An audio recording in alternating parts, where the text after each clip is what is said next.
Barnabas demeurèrent à Antioche, enseignant et annonçant avec plusieurs autres la bonne nouvelle de la parole du Seigneur. Quelques jours s'écoulèrent, après lesquels Paul dit à Barnabas: « Retournons voir les frères dans toutes les villes où nous avons annoncé la parole du Seigneur pour voir en quel état ils sont. » Barnabas voulait emmener aussi Jean surnommé Marc, mais Paul jugea plus convenable de ne pas prendre avec eux celui qui les avait quittés depuis la Pamphylie et qui ne les avait point accompagnés dans leur œuvre. Ce dissentiment fut assez vif pour qu'ils se séparent l'un de l'autre, et Barnabas, prenant Marc avec lui, s'embarqua pour l'île de Chypre. Paul choisit Silas et partit, recommandé par les frères à la grâce du Seigneur.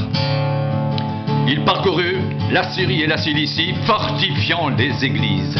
Il se rendit ensuite à Derbe et à Lystre, et voici, il y avait là un disciple nommé Timothée, fils d'une femme juive fidèle et d'un père grec.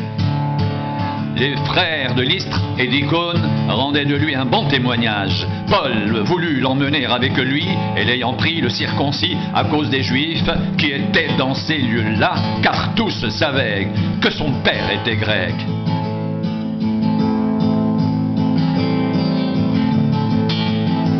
En passant par les villes, il recommandait aux frères d'observer les décisions des apôtres et des anciens de Jérusalem. Les églises se fortifiaient dans la foi et augmentaient en nombre de jour en jour. Ayant été empêchés par le Saint-Esprit d'annoncer la parole dans l'Asie, ils traversèrent la Phrygie et le pays de Galatie. Arrivés près de la Mysie, ils se disposaient à entrer en Bithynie, mais l'Esprit de Jésus ne le leur permit pas. Ils franchirent alors la Mysie et descendirent à Troas. Pendant la nuit, Paul eut une vision. Un Macédonien lui apparut et lui fit cette prière: « Passe en Macédoine, secours-nous !» Après cette vision de Paul, nous cherchâmes aussitôt à nous rendre en Macédoine, concluant que le Seigneur nous appelait à y annoncer la bonne nouvelle.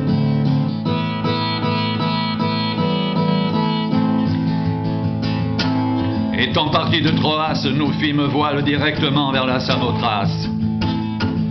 Et le lendemain, nous débarquâmes à Néapolis. De là, nous allâmes à Philippe, qui est la première ville d'un district de Macédoine et une colonie. Nous passâmes quelques jours dans cette ville. Le jour du sabbat, nous nous rendîmes hors de la porte, vers une rivière où nous pensions que se trouvait un lieu de prière. Nous nous assîmes et nous parlâmes aux femmes qui étaient réunies. L'une d'elles, nommée Lydie, marchande de pourpre de la ville de Thyatire, était une femme craignant Dieu. Et elle écoutait. Le Seigneur lui ouvrit le cœur pour qu'elle soit attentive à ce que disait Paul. Lorsqu'elle eut été baptisée avec sa famille, elle nous fit cette demande: « Si vous me jugez fidèle au Seigneur, entrez dans ma maison et demeurez-y. » Et elle nous pressa par ses instances.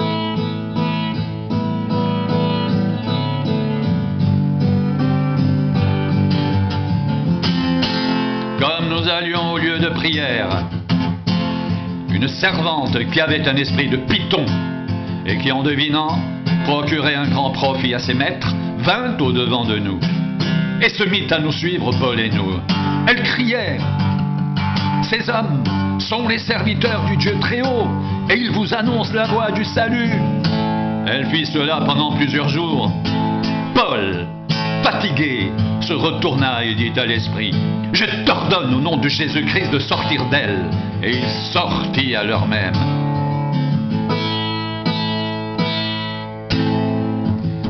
Les maîtres de la servante, voyant disparaître l'espoir de leur gain, se saisirent de Paul et de Silas et les traînèrent sur la place publique devant les magistrats. Ils les présentèrent aux prêteurs en disant: « Ces hommes troublent notre ville.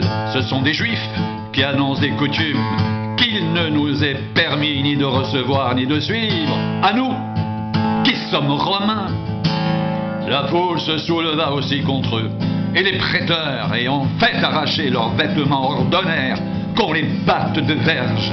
Après qu'on les eut chargés de coups, Ils les jetèrent en prison en recommandant au geôlier de les garder sûrement. Le geôlier, ayant reçu cet ordre, les jeta dans la prison intérieure et il leur mit les ceps aux pieds. Vers le milieu de la nuit, Paul et Silas priaient et chantaient les louanges de Dieu, et les prisonniers les entendaient. Tout à coup, il se fit un grand tremblement de terre, en sorte que les fondements de la prison furent ébranlés. Au même instant, toutes les portes s'ouvrirent et les liens de tous les prisonniers furent rompus. Le geôlier se réveilla, et lorsqu'il vit les portes de la prison ouvertes, il tira son épée et allait se tuer, pensant que les prisonniers étaient enfuis. Mais Paul cria d'une voix forte: « Ne te fais point de mal, nous sommes tous ici. » Alors le geôlier, ayant demandé de la lumière, entra précipitamment et se jeta tout tremblant aux pieds de Paul et de Silas. Il les fit sortir et dit: « Seigneur, que faut-il que je fasse pour être sauvé ?» Paul et Silas répondirent: « Crois au Seigneur Jésus, et tu seras sauvé, toi et ta famille. » Et ils lui annoncèrent la parole du Seigneur, ainsi qu'à tous ceux qui étaient dans sa maison.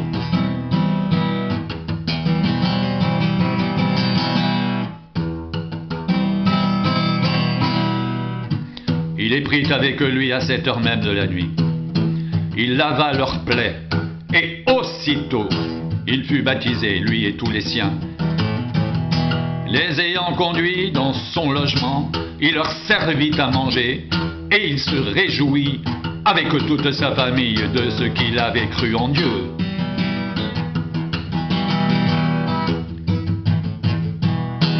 Quand il fit jour, les prêteurs envoyèrent les licteurs pour dire au geôlier: « Relâche ces hommes. » Et le geôlier annonça la chose à Paul. Les prêteurs ont envoyé dire qu'on vous relâche. Maintenant donc sortez et allez en paix. Mais Paul dit aux licteurs: « Après nous avoir battus de verge publiquement et sans jugement, nous qui sommes Romains, ils nous ont jetés en prison, et maintenant ils nous font sortir secrètement. Il n'en sera pas ainsi. Qu'ils viennent eux-mêmes nous mettre en liberté. »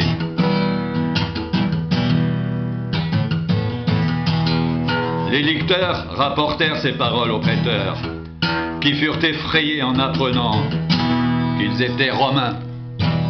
Ils vinrent les apaiser, et ils les mirent en liberté, en les priant de quitter la ville. Quand ils furent sortis de la prison, ils entrèrent chez Lydie, et après avoir vu et exhorté les frères, ils partirent.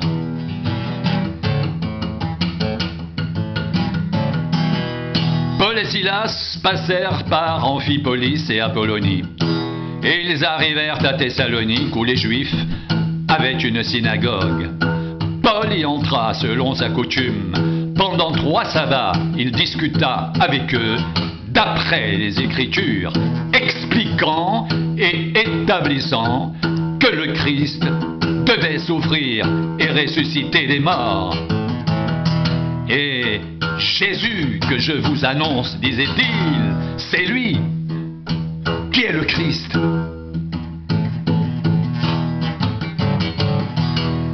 Quelques-uns d'entre eux furent persuadés, et ils se joignirent à Paul et à Silas, ainsi qu'une grande multitude de Grecs craignant Dieu et beaucoup de femmes de qualité. Mais les Juifs jaloux prirent avec eux quelques méchants hommes de la populace, provoquèrent des attroupements et répandirent l'agitation dans la ville. Ils se rendirent à la maison de Jason et ils cherchèrent Paul et Silas pour les amener vers le peuple. Ne les ayant pas trouvés, ils traînèrent Jason et quelques frères devant les magistrats de la ville en disant: « Ces gens qui ont bouleversé le monde sont aussi venus ici, et Jason les a reçus. Ils agissent tous contre les édits de César, disant qu'il y a un autre roi, Jésus. Par ces paroles, ils émurent la foule et les magistrats, qui ne laissèrent aller Jason et les autres qu'après avoir obtenu d'eux une caution. Aussitôt, les frères firent partir de nuit Paul et Silas pour Bérée. Lorsqu'ils furent arrivés, ils entrèrent dans la synagogue des Juifs. Ces Juifs avaient des sentiments plus nobles que ceux de Thessalonique. Ils reçurent la parole avec beaucoup d'empressement et ils examinaient chaque jour les Écritures pour voir si ce qu'on leur disait était exact. Plusieurs d'entre eux crurent, ainsi que beaucoup de femmes grecques de distinction et beaucoup d'hommes. Mais quand les Juifs de Thessalonique surent que Paul annonçait aussi à Bérée la parole de Dieu, ils vinrent y agiter la foule. Alors les frères firent aussitôt partir Paul du côté de la mer. Silas et Timothée restèrent à Bérée. Ceux qui accompagnaient Paul le conduisirent jusqu'à Athènes. Puis ils s'en retournèrent, chargés de transmettre à Silas et à Timothée l'ordre de le rejoindre au plus tôt. Comme Paul les attendait à Athènes, il sentait au-dedans de lui son esprit s'irriter à la vue de cette ville pleine d'idoles. Il s'entretenait donc dans la synagogue avec les Juifs et les hommes craignant Dieu, et sur la place publique, chaque jour, avec ceux qu'il rencontrait.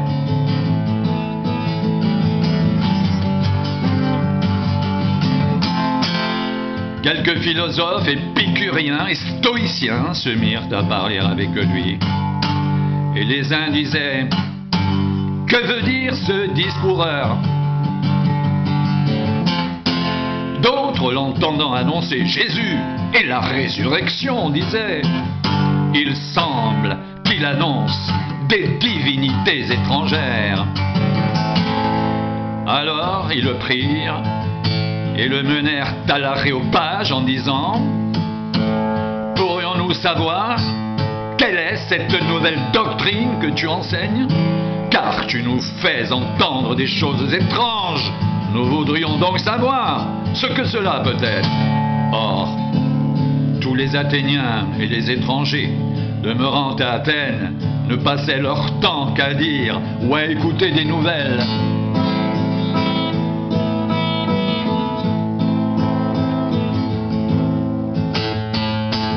Paul, debout au milieu de l'aréopage, dit: « Hommes athéniens, je vous trouve à tous égards extrêmement religieux, car en parcourant votre ville et en considérant les objets de votre dévotion, j'ai même découvert un autel avec cette inscription: un Dieu inconnu.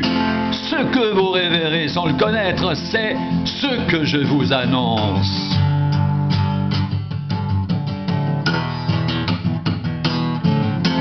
Le Dieu qui a fait le monde et tout ce qui s'y trouve, étant le Seigneur du ciel et de la terre, n'habite point dans des temples faits de mains d'hommes. Il n'est point servi par des mains humaines, comme s'il avait besoin de quoi que ce soit. Lui qui donne la vie, la respiration et toutes choses, il a fait que tous les hommes sortis d'un seul sang habitent sur toute la surface de la terre, ayant déterminé la durée des temps et des bornes de leur demeure. Il a voulu qu'ils cherchent le Seigneur et qu'ils s'efforcent de le trouver, en tâtonnant bien qu'il ne soit pas loin de chacun de nous, car en lui nous avons la vie, le mouvement et l'être. C'est ce qu'ont dit aussi quelques-uns de vos poètes. De lui, nous sommes la race. Ainsi donc, étant de la race de Dieu. Nous ne devons pas croire que la divinité soit semblable à de l'or, à de l'argent ou à de la pierre sculptée par l'art et l'industrie de l'homme. Dieu, sans tenir compte des temps d'ignorance, annonce maintenant à tous les hommes en tout lieu qu'ils ont à se repentir, parce qu'il a fixé un jour où il jugera le monde selon la justice par l'homme qu'il a désigné, ce dont il a donné à tous une preuve certaine en le ressuscitant des morts.